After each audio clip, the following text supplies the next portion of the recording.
ISKCON নিষিদ্ধের দাবিতে দেশজুড়ে আবারও চলছে বিক্ষোভ মিছিল। শুক্রবার জুমার নামাজের পর রাজধানীর তুরাগেও একই দাবিতে মিছিল করে উত্তেজিত জনতা।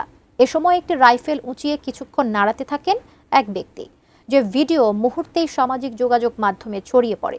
এতে জনমনে আতঙ্ক সৃষ্টির অভিযোগ ওঠে তার বিরুদ্ধে। অতঃপর পুলিশের অভিযানে বেরিয়ে এলো নতুন তথ্য। এসআই রাজ জানাচ্ছেন বিস্তারিত।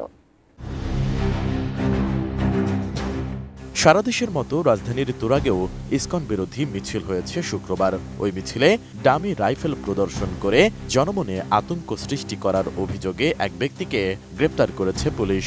তার নাম মুজাহিদুল ইসলাম চৌধুরী। শুক্রবার বিকাল 4:30টার দিকে গোপন সংবাদের ভিত্তিতে উত্তরা পশ্চিম এলাকার 12 নম্বর সেক্টরের একটি বাসায় অভিযান চালিয়ে ডামি রাইফেল সহ তাকে গ্রেফতার করা হয়।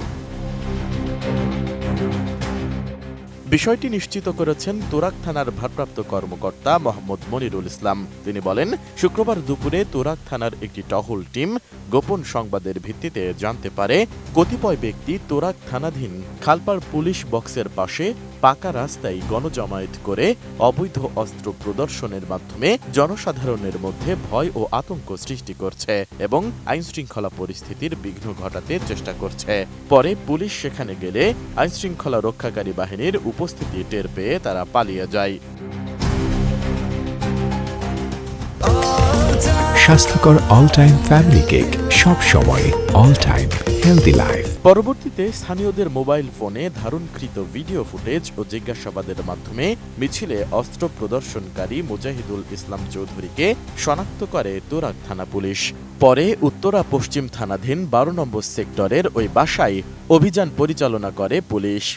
গতকালকে একটা বিক্ষোভ মিছিলে সে ডামি বন্দুক সহ প্রদর্শন করছে, জনমন আতঙ্ক সৃষ্টি হয়েছিল নিয়ে, এই জন্য তার পরিপ্রেক্ষিতে আইনের আওতা আনা হয়েছে, তাকে মামলা নিয়ে বিজ্ঞত সমর্থ করা হয়েছে। ইন্টারনেশন ছিল তো ভয়ভীতি প্রদর্শন করা যায়, সে কিছু একটা এরকম রাইফেল দিয়ে জনমনের যে আতঙ্ক হয়েছে, এটাই তো বিষয়টা। এ ঘটনায় শনিবার গ্রেপ্তার মুজাহিদুল ইসলাম চৌধুরীর বিরুদ্ধে সন্ত্রাস বিরোধী আইনের মামলায় তাকে আদালতে পাঠানো হয়েছে বলেও জানান এই কর্মকর্তা। রাজনৈতিক সংশ্লিষ্ট পাইনি, ওরা গোপনে খোঁজ করে নিচ্ছে, পাইনি আমরা এখনো। কোন দলের বিশেষ কোনো দলপত্র আছে কিনা এটা জানি না। ইসকন মন্দির সংক্রান্তে ইসকন যারা আছে, ইসকনদের নিষেধের দাবিতে সারা দেশে তো হয়েছে এগুলা। ওই যে মসজিদের পাশে যারা মুসল্লিরা, বিভিন্ন লোকজন, দলীয় লোকজন থাকতে পারে, অনেক লোকজনের মধ্যে ওই যে দাঁড়িয়ে বক্তব্য দেওয়ার সময় কাজটা করছে। গ্রেপ্তারকৃত ব্যক্তি মুজাহিদুল ইসলাম চৌধুরী কোনো রাজনৈতিক মতাদর্শের কিনা জানতে চাইলে তুরাগ থানার ভারপ্রাপ্ত কর্মকর্তা জানান, বিষয়টি তারা তদন্ত করছেন। এখনও তার রাজনৈতিক কোনো পরিচয় নিশ্চিত হওয়া যায়নি। এসআই রাজ, এটিএন নিউজ, ঢাকা।